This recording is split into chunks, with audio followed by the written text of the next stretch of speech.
story now and get further reaction from America as we go live to New York, where I'm now joined by political scientist Norman Finkelstein. Mr. Finkelstein, many thanks for joining us. Now, we've had widespread condemnation in Europe so far at the actions of the Israeli Defense Force when they boarded the aid ship Flotilla. But what has been the reaction over in America? So far, there's been a pretty mild statement by President Obama regretting what happened, saying it should be investigated, but not going beyond that. I would call it a mild display of concern. So just a mild display of concern then. But Jerusalem has said that it was just trying to protect its borders and its citizens, and that the flotilla was actually on a mission to discredit the state of Israel. What do you say to that? I think there are many things that need to be said, and there has to be serious thought given to what's happened. Let's start from the basics.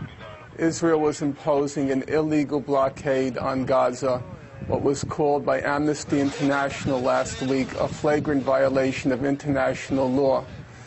The United Nations Committee of Elders, people like Nelson Mandela, Desmond Tutu, they just distributed a statement today in which they called the blockade of Gaza one of the worst human rights violations in the world today.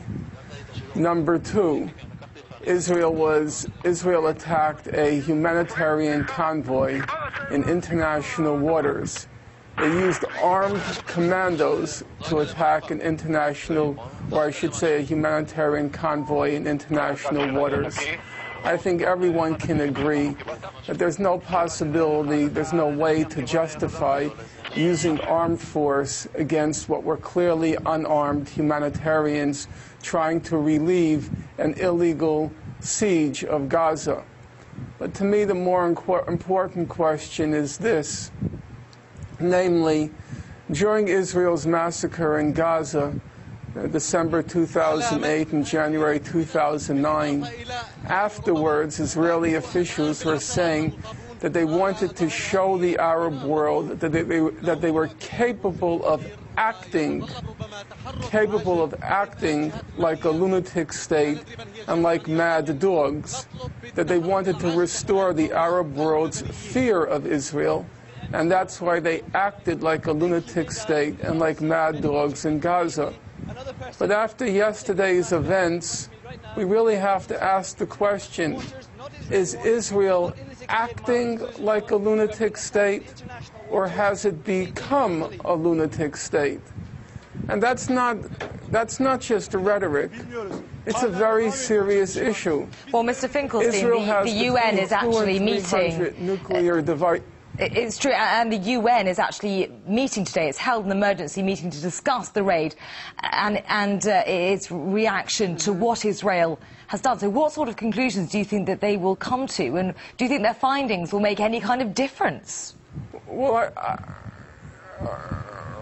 I think the important issue is that what happened in Gaza, what happened with the Gaza Flotilla was not an accident.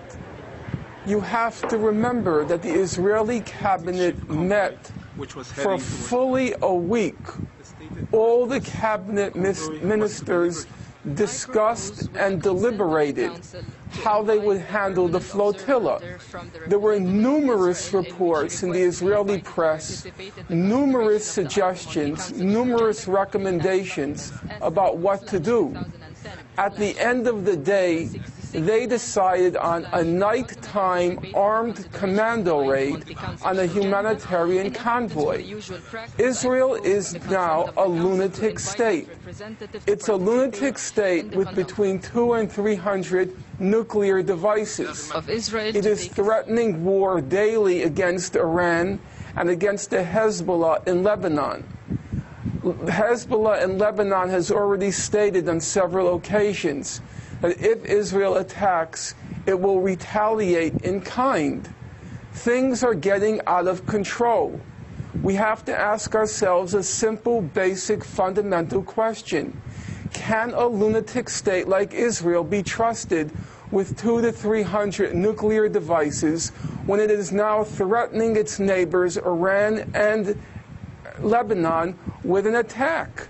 Okay, Mr. These Finkelstein. are serious issues. Mr. Finkelstein, now, I'm afraid we're going to have to leave it there, and we will have to wait with interest to see what comes out of that UN emergency meeting to discuss this raid. For now, that was Normal Finkelstein, live from New York.